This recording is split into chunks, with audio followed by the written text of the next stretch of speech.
Good morning. This is your media report for Monday, October 26, 2015. I'm Sergeant Laurie McGee, Media Relations Officer for the St. John Police Force. From Friday morning, October 23rd until today's date, police have responded to 287 calls for service. We would like to hear from anyone that has any information concerning any of our calls or investigations.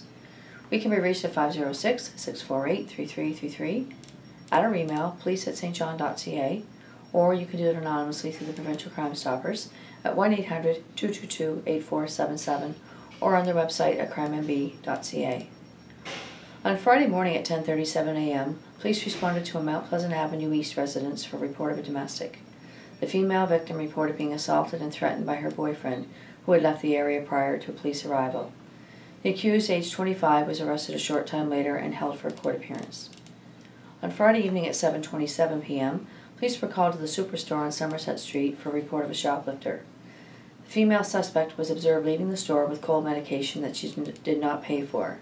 The accused, aged 27, was apprehended and arrested in the parking lot. She was released to appear in court at a later date. At 12:37 a.m., police were called to Sydney Street for a report of an intoxicated male passed out in a cab. Once taken into custody, it was learned that the accused, aged 54, was on a probation order not to consume. He was arrested for probation violation and later released to appear in court at a later date. At 2:28 a.m., police conducted a vehicle stop on Crown Street, which led to the arrest of a 25-year-old male operator for impaired driving. The accused was later released to appear in court at a later date. A second male in the vehicle, aged 35, was arrested for breach of the peace and later released. On Saturday evening at 8:09 p.m., police received a call to the Regional Hospital Emergency Department for a male who had threatened his mother. While being taken into custody, the accused, aged 39, was charged for threats and causing a disturbance. He had attempted to headbutt an officer, which led to an additional charge of obstruction. He was later released to appear in court at a later date.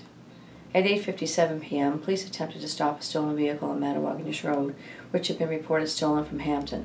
The vehicle would not stop for police and sped off in the direction of Fairville Boulevard, looped around onto Matawaganish Road and continued out Highway No. 7 and back onto the Westfield Road. A stop stick was deployed in the area of Ridgewood on Bay Street, which disabled the vehicle. The male driver fled on foot into the wooded area. The area was searched for a period of time, but police were unsuccessful in locating the accused. The vehicle was seized for forensic work and the investigation is continuing. At 1:08 a.m., police were called to O'Leary's as well as Callahan Bars for a report of multiple thefts of purses. The purses were later located in the washrooms. Video surveillance in those establishments is currently being reviewed and the incident remains under investigation.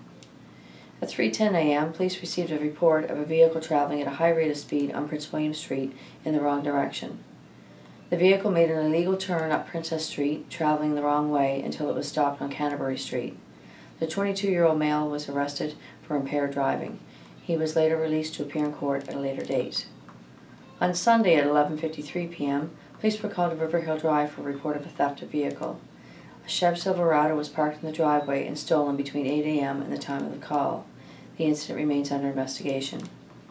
At 6:45 p.m. last evening, police were called to a head-on collision between two vehicles on the Reversing Falls Bridge, which is down to one lane. It was learned that one vehicle ran a red light at one end and collided head-on with a vehicle traveling westbound. The male operator of the suspect vehicle, aged 43, had to be extricated from the vehicle by firefighters. He was then transported to the hospital with minor injuries and released a short time later. He was charged with dangerous operation of a motor vehicle and released to appear in court at a later date.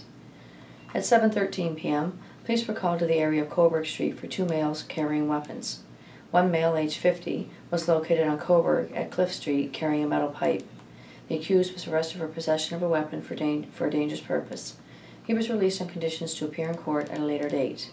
A second male, aged 54, was located on Coburg and Peter Street carrying a golf club. The male fled on a bike and was apprehended on Sewell Street when he was observed hiding behind a vehicle.